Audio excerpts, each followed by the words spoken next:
ગુજરાતની અંદર સ્થાનિક સ્વરાજ્યની ચૂંટણી છે અને આ જ સ્થાનિક સ્વરાજ્યની ચૂંટણીને લઈને અત્યારે ચર્ચાઓ જોરશોરથી ચાલી રહી છે।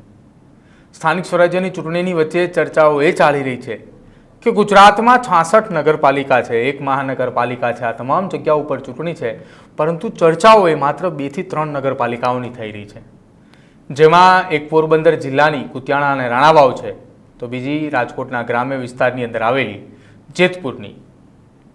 રાણાવાવ અને કુતિયાણાની ચર્ચા એ ધારાસભ્ય કાંતલ જાડેજાના કારણે છે, જો કે સામે પક્ષે જેતપુરની ચૂંટણીની ચર્ચા એ ત્યાંના ધારાસભ્ય જયેશ રાદડિયાના કારણે છે।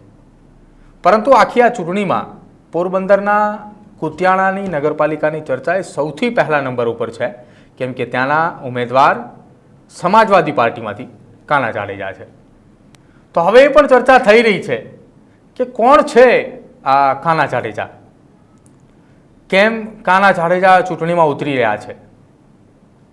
પોરબંદર જિલ્લાની કુતિયાણા નગરપાલિકાની સૌથી જે મોખરે ચર્ચા થઈ રહી છે એ ચર્ચાનો એ ખૂબ જ મુખ્ય ચર્ચિત ચહેરો એ કાના જાડેજા। કોણ છે કાના જાડેજાને, કેમ તેને લઈને આ ચર્ચા થઈ રહી છે? શું ખરા અર્થમાં કોઈ બાહુબલી પરિવારમાંથી આવે છે કે પછી કોઈ મોટી ક્રાઇમ હિસ્ટ્રી ધરાવે છે?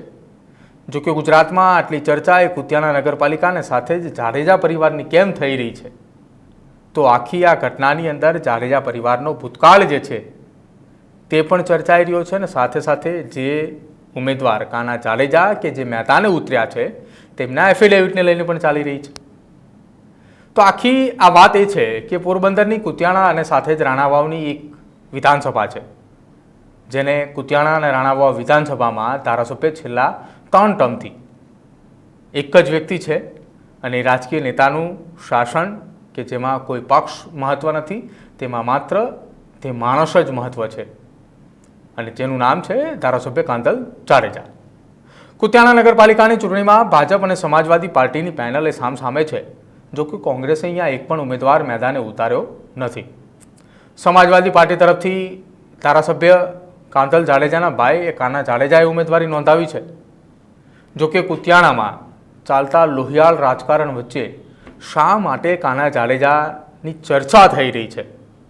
કેમ કે કાના જાડેજા એ સરમણ મુંજા અને સંતોકબેન જાડેજાના સૌથી નાના દીકરા છે।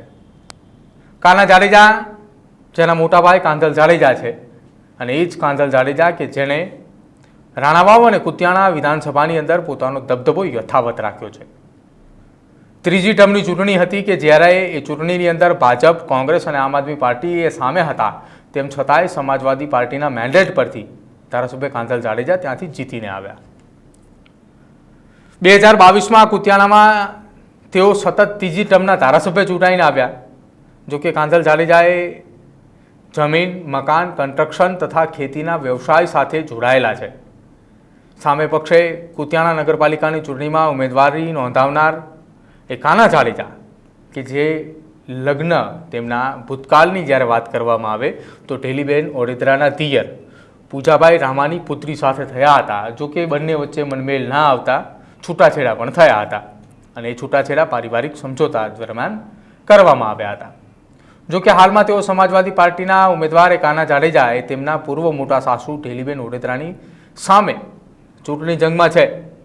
જો કે બીજી તરફ રાણાવાવ કુતિયાણાના ધારાસભ્ય કાંતલ જાડેજાના ભાઈ કાના જાડેજાએ જ્યારે કુતિયાણા નગરપાલિકાના વોર્ડ નંબર 5ની અંદરથી ઉમેદવારી કરી છે, જો કે જ્યારે ભાજપના પૂર્વ નગરપાલિકાના પ્રમુખ ઢેલીબેન ઓડેદરાએ એ વોર્ડ નંબર 6ની અંદરથી ઉમેદવારી કરી છે।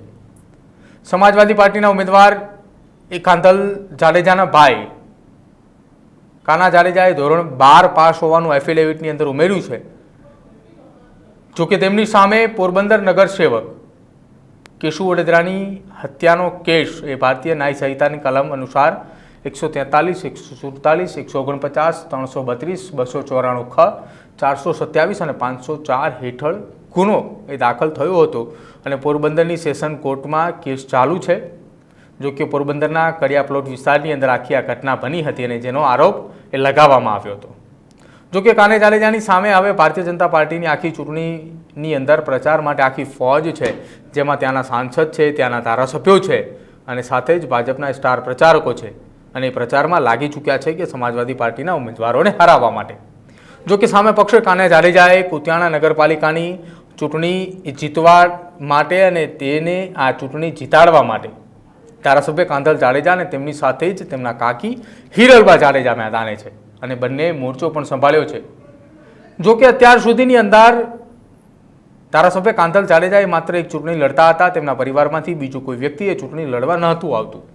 પરંતુ હવે જ્યારે કાના જાડેજા એ ચૂંટણી મેદાનમાં છે ત્યારે વાત ચોક્કસ કહી શકાય અને પોરબંદરના લોકો પણ માની રહ્યા છે કે જ્યારે કાંધલભાઈ જાડેજા અહીંથી ચૂંટણી લડતા હતા ત્યારે તેમના પેક સપોર્ટની અંદર એ સભાનું આયોજન કરવાનું હોય, એ આખી વિધાનસભાની ચૂંટણી દરમિયાન રેલીઓ કાઢવાની હોય, ચૂંટણી પ્રચારની તૈયારી કરવાની હોય તો હર હંમેશ એ કાના જાડેજા મોરચો સંભાળતા હતા.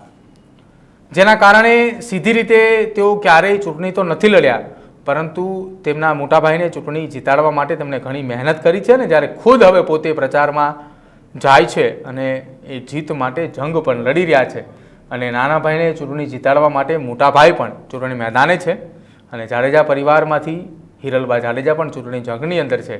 કેમ કે લોઢું લોઢાને કાપે તે પ્રકારની કહેવત સાથે મહિલાની સામે મહિલા મેદાને ઉતર્યા છે એ પ્રચાર માટે. હવે જોવાનું રહેશે કે જે કાના જાડેજા અત્યાર સુધી એ ચૂંટણી જંગમાં સીધી રીતે ન હતા, પરંતુ જ્યારે હવે તેઓ સીધી રીતે ચૂંટણી જંગની અંદર છે ત્યારે પોરબંદરની ચૂંટણી એ કેટલી રસપ્રદ બને છે અને છેલ્લા 3 ટર્મના સતત રહેતા ધારાસભ્ય તેમના મોટાભાઈ એ નાના ભાઈને ચૂંટણી કેવી રીતે જીતાડવામાં મદદ કરે છે તે પણ જોવાનું રહેશે.